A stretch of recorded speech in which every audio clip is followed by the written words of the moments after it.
Good day, everyone. I'm Lee Argonal from Intel 471, and I want to take some time to talk to you about Turla and their associated tactics, techniques, procedures, and behaviors. Let's get going. So MITRE states that Turla is a cyber espionage threat group that has been associated and attributed to Russia's Federal Security Service, or FSB. They've targeted a wide range and variety of industries, including governments, embassies, military, education, research, and pharmaceutical companies, and I'm sure that's not all of them. They have also created their own tool known as Uroburos, which is a sophisticated cyber espionage tool used to collect information on Turla's victims. And according to a joint report by the Cybersecurity and Infrastructure Security Agency, or CISA, the National Security Agency, NSA, and other agencies from the US, Canada, and Australia, the FSB was using a malware known as Snake.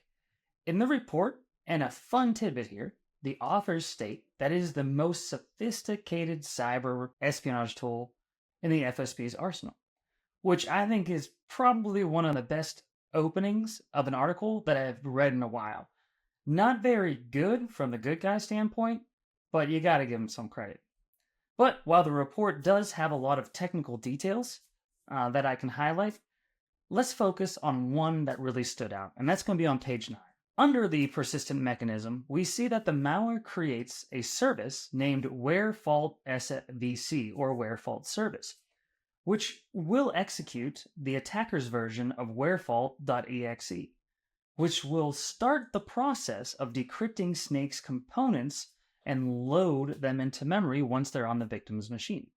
Now, not the whole decoding and loading into memory part. The reason I found this interesting was that where-fault service is named very closely to the legitimate Windows service, where service. Now, this version, the where-fault.exe, is stored somewhere away from the native directories that you expect them to be in. Instead of putting them in the Windows System 32 and the Windows syswile64 directory, they drop them in the Windows WinSXS directory. Now, why is that significant? Well, knowing that where-fault is a native executable, or something commonly referred as a living off the land binary, we know that they can use that name or masquerade that name of their malware to blend in with the traffic.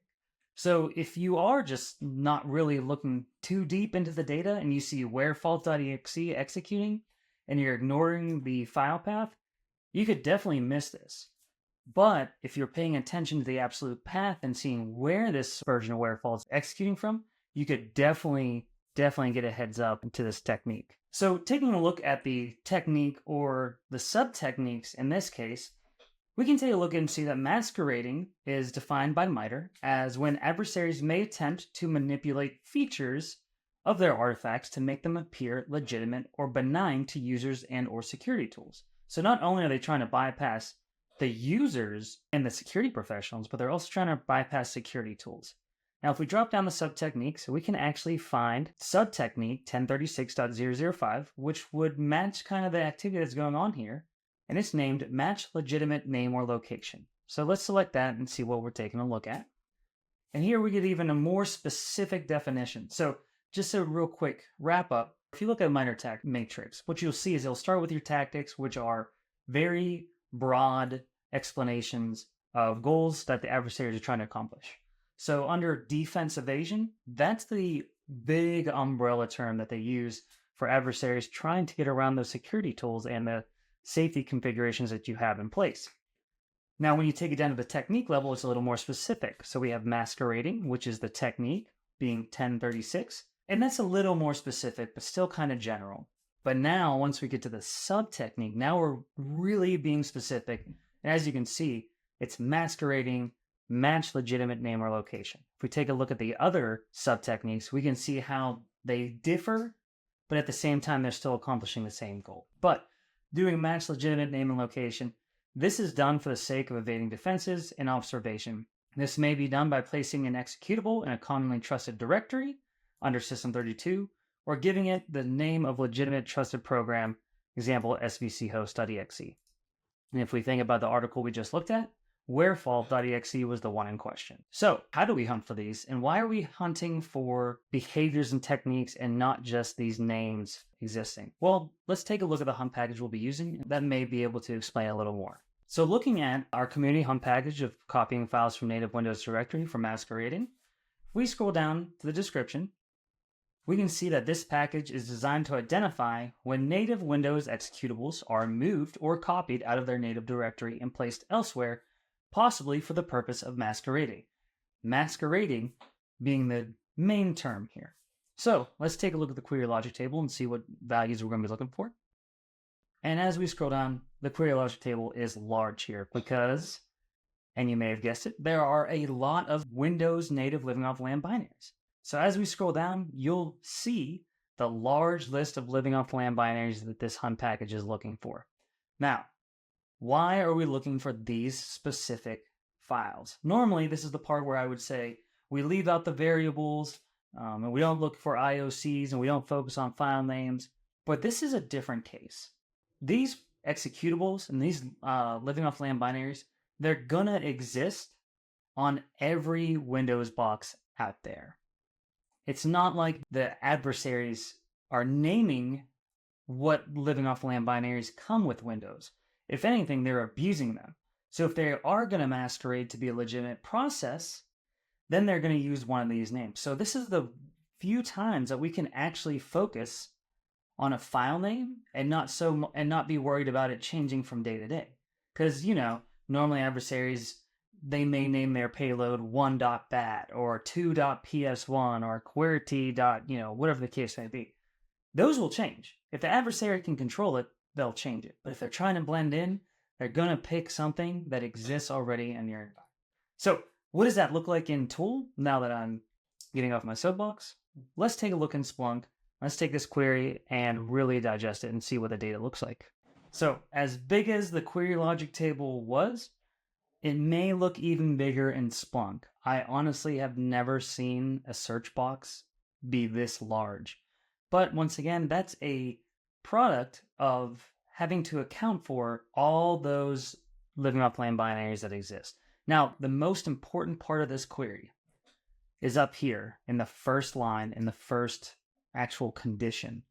It says, and not image, which is in sysmon terms, the child process, is not in any of these directories. So it's not in Windows System 32. It's not in Windows sysfile 64. So once again, what that does, it eliminates the expected locations for these executables to run from. So if we find PowerShell not running from one of these directories, it definitely could seem suspicious right away. So let's take a look at the results that we get. As we scroll past this gigantic search bar, we see that our first hit involves a living off LAN binary we all know and love, which is scheduled_task.exe. Now, why did this trigger? Well, yes, it's a living off the LAN binary. And then we can take a look at the image or the rest of the absolute path. Here we see it running from the user's public directory. The user's public directory is actually a directory that adversaries love to abuse because not a lot of people look there because really we don't store things that are important there. So it's just it's an easy way to hide things. But if we add some values and fields to look at, we can take a look at the command line arguments and say, you know what? Those actually don't match up. I know scheduled tasks okay or pretty well. I've never seen them use a -f object category equals person or -gcb-sc trust dump. Now, for all you watching, if you can leave a comment and tell me what actual legitimate tool that is, you get my respect, if that means anything to you. But as we can see from this query and this hunt package that our wonderful content developers built, and they took time to research this and list all those living off LAN binaries so you don't have to, these are the results you're going to get. And from here, the next thing I would love to do is to take a pivot and figure out, well, you know what? Scheduled task is looking a little sketchy coming from the user's public. It's also looking sketchy because the command line arguments don't match up with the parameters that are expected. My first pivot would be to identify what the parent process is executing scheduled task or scheduled task.exe, and then walk it back from there, and hopefully come to the realization of what root cause is. Thank you, as always, for hanging out and watching today's video. I hope our deep dive into Turla gave you some solid insights into advanced threats and how to tackle them. Make sure to sign up for your free Hunter account so you can stay on top of your threat hunting game. With it, you can access the copying files from native directory for masquerading hunt package and many more community hunt packages that we have to start spotting the sneaky adversaries in your system and finding the bad faster. For more tips and updates, don't miss our next episode. Stay safe out there, and as always, happy hunting.